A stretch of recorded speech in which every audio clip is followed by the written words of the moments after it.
கர்த்தருக்கு சோஸ்திரம். இன்றைக்கி என்னோட தலைப்பு வந்து பார்த்தீங்கன்னா, சிறிய பங்கு பெரிய தாக்கம். இந்த தாக்கத்துன்ற பேர் வந்து யார் யார் கேள்விப்பட்டிருக்கீங்க? தாக்கம். ஓகே, அது எப்படிப்பட்டதுன்னு சொல்ல முடியுங்களா?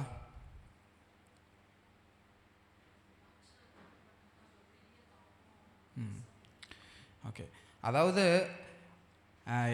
என் தங்கச்சி என்ன சொல்கிறாங்கன்னா, நம்ம ஏதோ ஒரு மிற்றவங்களை பார்க்கலாம் நம்ம ஏதோ ஒன்று தப்பு செஞ்சோம்னா அது வந்து பின்னாடி வந்து பெரிய தாக்கத்தை உண்டு பண்ணும் அப்படின்னு சொல்கிறாங்க. அதுவும் அந்த மீனிங்ஃபுல்லாக தான் இருக்குது.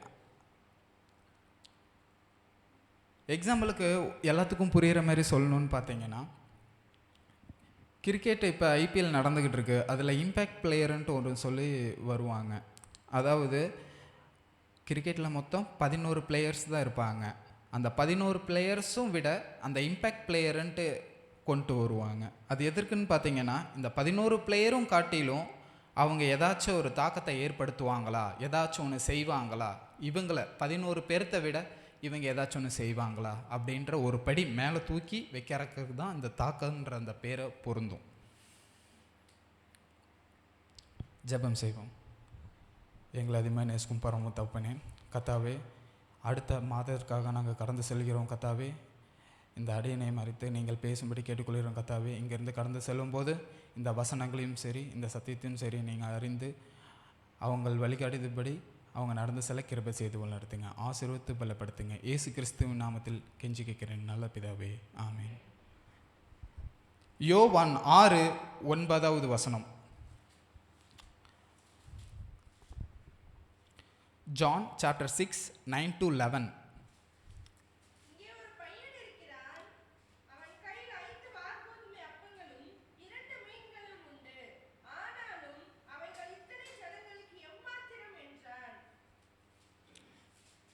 அடுத்த வசனம் வாசிங்க.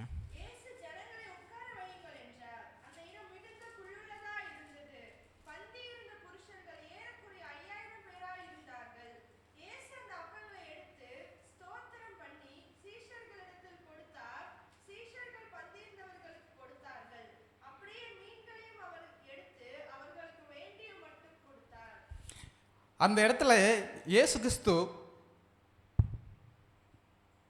போஜனம் பண்ணி கொண்டு இருக்கும்போது அங்குள்ளவங்கெல்லாம் பசியில் இருந்திருக்கிறாங்க. இப்போ நாம் பசியில் இருந்தோம்னா எப்போ டைம் ஆகும், எப்போ போகணும் அப்படின்ட்டு தான் இருப்போம். அங்குள்ள மனுஷங்களும் அப்படி தான் இருந்திருக்காங்க. அப்போது அந்த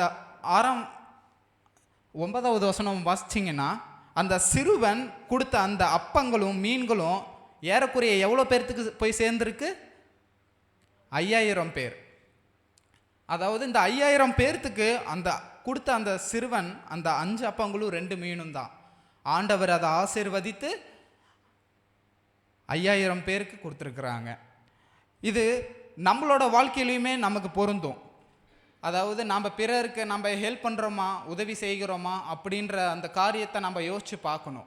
இப்போ ரோட்டில் அடிபட்டால் கூட நம்மளால் போய் உதவி செய்ய முடியாத நிலமையில தான் நம்ம எல்லோரும் இருக்கிறோம். அந்த உதவி, அதாவது மித்தவங்க கஷ்டத்தில் இருக்கும்போது கூட நம்மளால் உதவி செய்ய முடியல. இப்போ ரீசெண்டாக கூட என்னோடய ஃப்ரெண்டு அவங்க ஹெல்ப் கேட்டிருந்தாங்க. என்னால் தயக்கத்தோடு தான் நான் கொடுத்துருந்தேன்.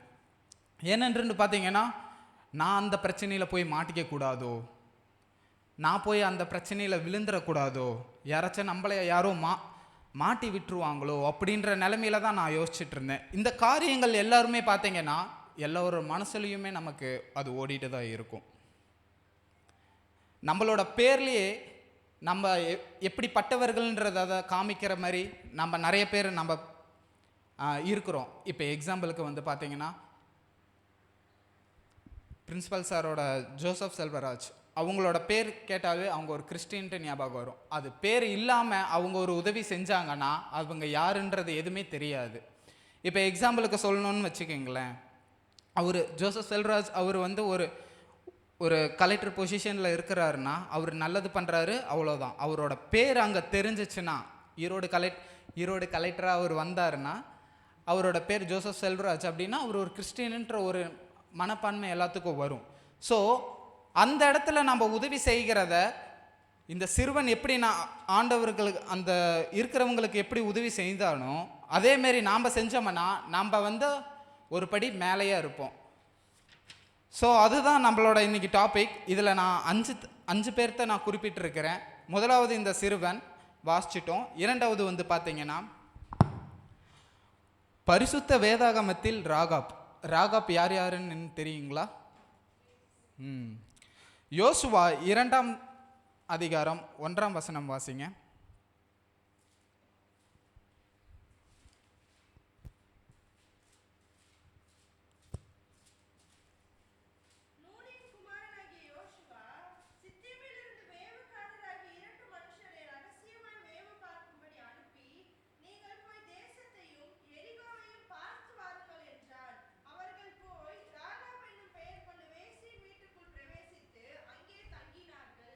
யாராச்சும் இப்படி தங்குவீங்களா? ஆண்டவர் சொன்னாலும் தங்குவீங்களா? அநேகர் பேர் வந்து நம்ம இந்த சிந்தனையில் தான் இருக்கிறோம். ஒருத்தரவங்க மனசுலையும் தொட்டு சொல்லுங்கள், யாராச்சும் வேசியோட இல்லத்தில் போய் நீங்கள் தங்குவீங்களா? தங்க மாட்டோம். ஏன்னா ஊர் தப்பாக பேசும். அடுத்த ஜென்ரேஷன் போது அவங்களையும் அது தப்பாக தான் பேசும். அதாவது வாழ கஷ்டமாக இருக்கும்போது அந்த மாதிரி வார்த்தைகள்லாம் இருக்கும். யோசுவா 2ஆம் அதிகாரம் 1ஆம் வசனத்திலிருந்து 22ஆம் வசனம் பார்த்தீங்கன்னா அந்த இது ராகாப்பை பற்றி போட்டிருப்பாங்க. இதில் இவங்களுக்கு என்ன நன்மை கிடச்சிருக்கும்? ஆண்டவர் வந்து சொன்னார், ராகாப் வீட்டில் இருங்க அப்படின்னு. ராகாப்பும் அவங்களுக்கு அடைக்கலம் கொடுத்து அவங்கள தப்பி வைத்தார்.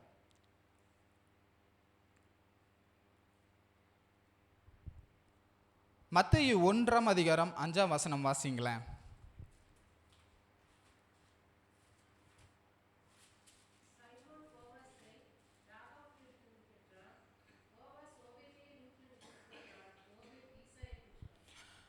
ராகப் வந்து பார்த்தீங்கன்னா இந்த ஒரு சிறிய காரியம் செஞ்சனால இயேசுவின் வழியில் வந்து அவங்க பேர் இடம்பெற்றிருக்குது.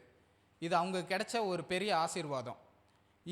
இது மாதிரி பார்த்தீங்கன்னா நிறைய இது இருக்குது வசனங்களும். இதில் நான் குறிப்பாக ராகப்பை நான் தேர்ந்தெடுத்திருக்கிறேன். எனக்கு ஒரு சம்பவம் நடந்திருக்குது. திருநங்கைகள் வந்து பார்த்திங்கன்னா நான் ஹாஸ்டல் காலேஜ் டைம்லலாம் பார்த்திங்கன்னா நான் ரொம்ப தரைக்குறவாக பார்த்துருக்குறேன். அந்த மாதிரியெல்லாம் நடந்திருக்கிறாங்க. ஸோ அவங்களையெல்லாம் நினச்சிட்டு நான் வந்து என்னோடய உள் மனசில் வந்து திருநங்கைகள் வந்து இப்படி தான் அப்படின்ற ஒரு முத்திரையை நான் குத்தி வச்சுருந்தேன். நான் அந்த காலேஜ் படித்த டைம் எல்லாம் முடிஞ்சதுக்கப்புறம் வேலைக்கு நான் சேரும்போது ஒரு தடவை இந்த பக்கத்தில் உள்ள டெக்ஸ்வேலி அங்கே போயிட்டு வரும்போது வந்து பார்த்திங்கன்னா எனக்கு என் ஃப்ரெண்ட்ஸ் எல்லாம் பார்த்திங்கன்னா நாங்களாம் ஒரு ட்ரிபிள்ஸ் போயிட்டுருந்தோம். ஸோ அப்போ வந்து பார்த்திங்கன்னா எங்கள் கட்டுப்பாடு மீறி நாங்கள் போய் அருகில் உள்ள ஒரு திருநங்கைகள் வந்துட்டு இருந்தாங்க. அவங்க மேலே மோதிட்டோம். அப்போது எனக்கு ஒரு பயம், என்னை தொட வந்தால் எனக்கு ஒரு ஒரு மாதிரி இருந்துச்சு. அப்போ அவங்க சொன்ன வார்த்தை, உக்காருங்கப்பா ஒன்றும் இல்லை அப்படின்னு சொல்லி அருகாமையில் உள்ள ஒரு டீ கடையில் போய் உட்கார வச்சு தண்ணி பாட்டிலெலாம் வாங்கி கொடுத்து எங்களை கொஞ்சம் நேரம் வெயிட் பண்ணி தண்ணி குடிங்க, பொறுமையாக போங்க அப்படின்ற அந்த ஆறுதலான வார்த்தைகள் வந்து கூறும்போது என்னோட அந்த மனநிலைமை வந்து முற்றிலுமாக மாறினது. ஸோ இவங்கெல்லாம் எப்படி இப்படி மாறுவாங்க, இப்படி இருக்கிறாங்க அப்படின்ற அந்த என்னோட சேஞ்ச் மனசை வந்து நான் மாற்றிக்கிட்டேன். ஒரு காரியத்துலேயும் உங்கள் உள் மனசில் இந்த சின்ன சின்ன காரியங்கள் உங்கள் வாழ்க்கைக்குள்ளே வரும்போது அதோட தாக்கம் வந்து மிகப்பெரியதாக இருக்கும்.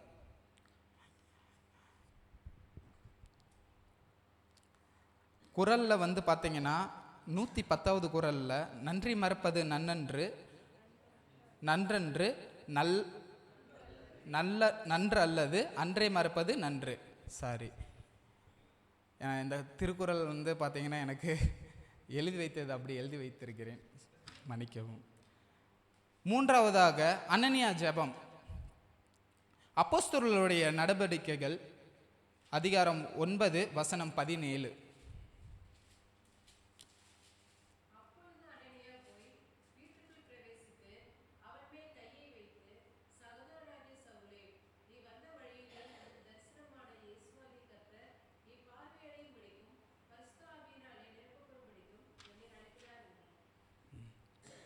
அதாவது ஆண்டவர் வந்து கட்டளையிட்டார் அனனியாவுக்கு, போய் சவுல் இடத்துல போயிட்டு நீ அந்த குணப்படுத்துங்க, கண் பார்வையை குணப்படுத்துங்க அப்படின்னு.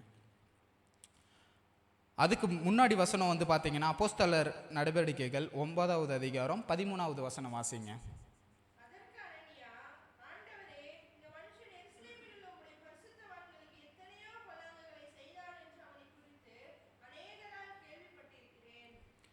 இந்த வாஸ்த வசனத்தில் பார்த்தீங்கன்னா அனனியாவுக்கு ஒரு பயம் தெரியுது, சவுல் வந்து என்னை என்ன பண்ணிடுவார் போனா அப்படின்னு.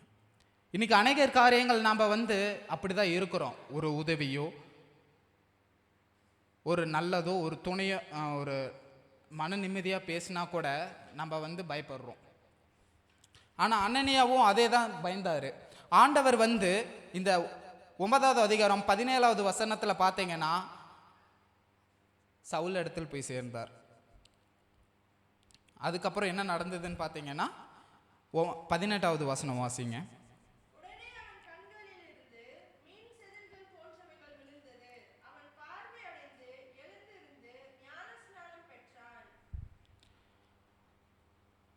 ஆண்டவர் சொன்ன வார்த்தைகளின்படி அனனியா அங்கே போய் சவுல் இடத்துல போயிட்டு அவன் கண் பார்வையை வந்து சரிப்படுத்தினார்.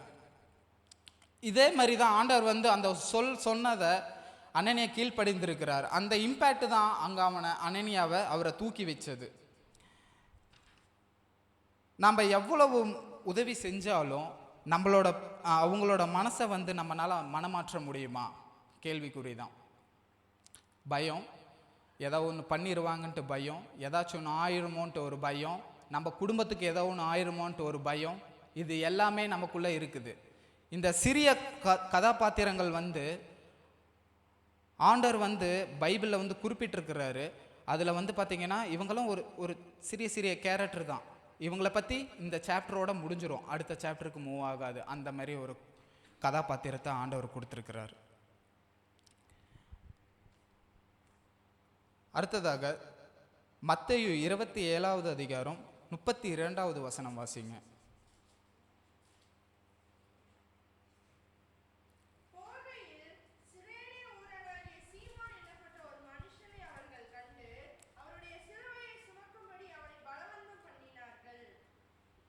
இயேசு கிறிஸ்து போறாரு, சிலுவையை சுமந்து கஷ்டப்பட்டு போறாரு. அப்போ அருகில் உள்ள ஒரு போராளி வந்து சீமோன், கிரேனே சீமோன், அவரை அந்த இடத்துல இருந்து வந்த சீமோன், அவரை வந்து நீங்கள் கொஞ்சம் தூக்குங்க அப்படின்னு கட்டளையிட்டு அவர் வந்து சிலுவையை சுமந்தார்.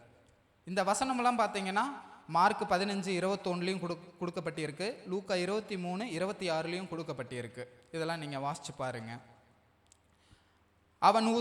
அவன் உதவிய அந்த நேரம் இயேசுவின் சுமையை பகிர்ந்தான். சீமோன் வந்து எல்லா சீடர்களையும் பார்க்கலும் பார்த்தீங்கன்னா சீமோன் வந்து அந்த நேரத்தில் பயப்படாமல் ஏசப்பாவுக்கு கூட இருந்தார், அதாவது சிலுவையை சுமந்தார்.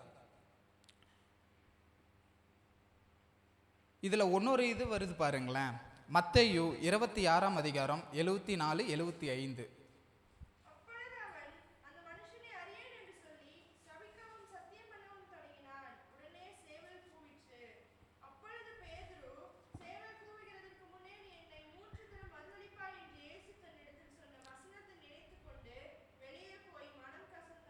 யார் அங்க இருந்தா? பேதுரு. என்ன சொன்னா? அவன் யாரென்று தெரியவில்லை. இங்க அநேகர் பேர் வந்து அந்த பயத்தை வச்சுட்டு தான் நம்ம இங்க எல்லாரும் ஓடிக்கொண்டு இருக்கிறோம். ஆனா இந்த சீமோன் அவர் வந்து பயப்பட்டாரா? இல்லை. அதாவது அவங்குள்ள சீடர்கள் வந்து அங்குள்ள போர் வீரர்கள் வந்து சீமோனை வந்து சொன்னதுக்கப்புறம் தான் சீமோன் வந்து சிலுவையை சுமந்தார். ஆனால் பேதுரு கிட்ட வந்து யார் சொன்னது? அங்குள்ள மக்கள் தான் வந்து சொல்லியிருக்காங்க, இவனும் அந்த 12 சீடர்களில் ஒருவன் அப்படின்னு. ஆனால் பேதுரு அதை வந்து மறுதலிச்சிட்டாரு, நான் இல்லை, யாரென்று தெரியாது அப்படின்னு. 5வது காரியமாக அடிமை சிறுபெண். யாருன்னு தெரியுதுங்களா? 2 ராஜாக்கள் 5ஆம் அதிகாரம் வசனம் 2, 3 வாசிங்க.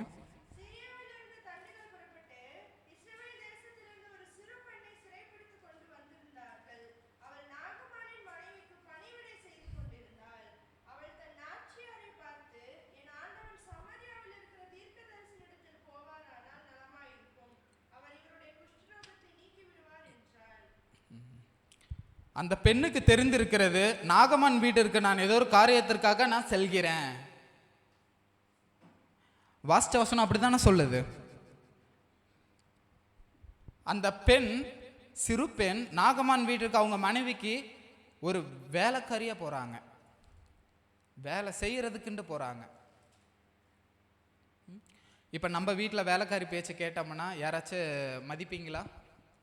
எக்ஸாம்பிளுக்கு சொல்கிறேன், ஒரு சின்ன பையன் நம்ம வீட்டில் ஒரு கேமு ஏதோ ஒன்று, இந்த ரூட்டில் போகலாம், இந்த வழியில் போகலாம், இப்படி போகலாம் அப்படின்னு சொன்னால் நம்ம கேட்போமா? நமக்கு கூறிய அந்த நினப்பு வந்து நம்மளோட டெஸ்டினிக்கு நம்ம போகணும்.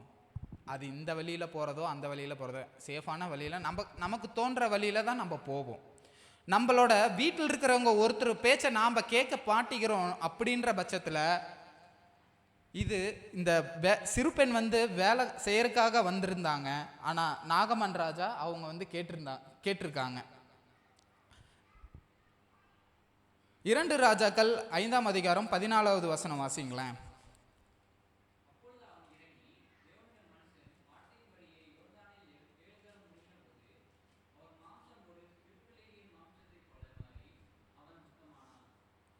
இது ஃபஸ்ட்டு ஸ்டார்டிங் புள்ளி எங்கிருந்து வந்தது? அந்த சிறு பெண்ணுனால தான்.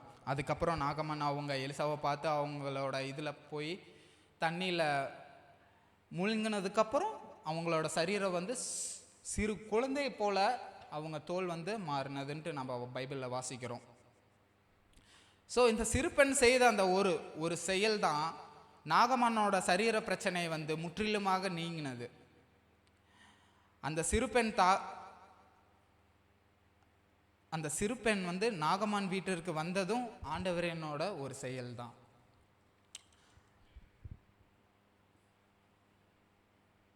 இந்த 5 காரியங்கள் நம்ம பார்த்தோம் இல்லைங்களா? இதுல எல்லாம் வந்து ஒரு காமனான விஷயம் என்னன்ட்டு நீங்க நினைக்கிறீங்க?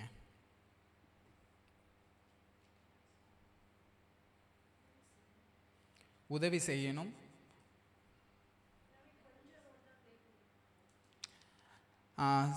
அதாவது அதிகமாக பேசப்படல இல்லைங்களா? வேதாகமத்தில் இவங்களை பற்றி அதிகமாக பேசப்படல. இவங்களுக்கும் பெரிய ஸ்பீச் பண்ணல, எதுவுமே பண்ணல. இவங்களாம் ஒரு சிறிய கதாபாத்திரம் அப்படின்னு சொல்லியிருக்கிறாங்க. கரெக்ட். இந்த 5 பேரும் பார்க்குறோம். 5 பேருக்கு மேலே இன்னும் பைபிளில் இருக்காங்க. நான் ஏன் இந்த 5 பேரை மட்டும் எடுத்தேன்னா, இந்த 5 பேரை மட்டும் வந்து பார்த்தீங்கன்னா, இதில் அந்த சிறு பையனை அந்த 5 அப்பங்களும் மீன்களும் கொண்டு வந்திருந்தாங்க இல்லையா, அவங்கள பற்றி நம்ம கேட்டிருக்கிறோம். மீதி 4 பேரும் வந்து பார்த்தீங்கன்னா எனக்கு ரொம்ப ஸ்பெஷலாக தான் தோணுச்சு. அதிலும் முக்கியமாக அந்த சிறு பெண். நம்ம எது செய்யலினாலும் பரவாயில்ல, அந்த ஒரு வார்த்தை நம்ம மன ஆறுதலாக நம்ம பேசினோம்னா சரி, அவங்க மனமாறக்க வாய்ப்பு இருக்குது. இந்த சிறு காரியங்கள் வந்து நம்ம தவிர்த்துட்டே வந்தோம்னா நமக்கு வந்து தாக்கம் வந்து வாழ்க்கையில் கிடைக்கவே கிடைக்காது. எக்ஸாம்பிளுக்கு சொல்லணுன்னா, அரிசி பார்த்துருக்கீங்களா? அரிசி, ஓகே. அந்த அரிசி நம்ம பிளேட்டில், அதாவது நம்ம தட்டில் வந்து விழுந்ததுக்கப்புறம் நம்ம வயிற்றுக்குள்ளே போகுமா 100% அப்படின்னு கேட்டால் சில பேர்த்துக்கு டவுட்டு தான். ஏன்னா அவங்க சாப்பிட்ற முறை வந்து எப்படி இருக்குன்ட்டு யாருக்கும் தெரியாது. அப்போ அதோட அறுவடைன்னு இருக்கும் இல்லைங்களா, அதோட ஆரம்ப ஸ்டேஜிலிருந்து நம்ம பிளேட்டுக்கு எப்படி வருது, தட்டுக்கு எப்படி வருது அந்த ஒரு பருக்கு அரிசி அப்படின்ற யாராவது நம்ம யோசிச்சிருக்க மாட்டோம். ஏன்னா அது நம்ம காசு கொடுக்குறோம், அரிசி வருது, குக்கரில் வைக்கிறோம், தண்ணியை ஊற்றுறோம், மூடி வைக்கிறோம், சாப்பாடு வந்து ரெடி ஆயிடுது. ஒரு விவசாயி அந்த அரிசியை நல்லா ஒரு நிலமான பதத்தோடு இருக்கிற அந்த ஒரு மண்ணில் அந்த விதையை விதைச்சு நாற்று நெட்டி அந்த மண்ணுக்கும் சரி அதுக்கும் சரி உரம் போட்டு வளர்த்து ஒரு நல்ல ஒரு பழுத்த அரிசி வந்ததுக்கப்புறம் மன நிம்மதியாக இருக்கும். அதுக்கப்புறம் என்ன நடக்கும்னு தெரியுங்களா?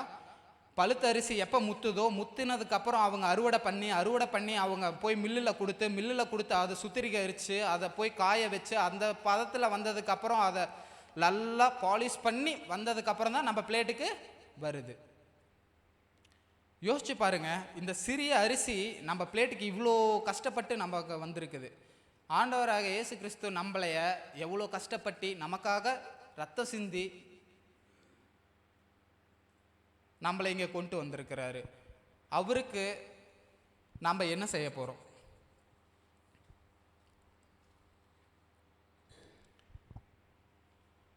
தேவன் நம்மிடமிருந்து எதிர்பார்ப்பது பெரிய காரியங்கள் அல்ல. நம்மிடம் இருப்பதை முழுமையாக கொடுத்தாலே சிறியதாக தெரிவது தேவன் கையில் சேரும்போது பெரிய தாக்கத்தை ஏற்படுத்தும். ஆமென்.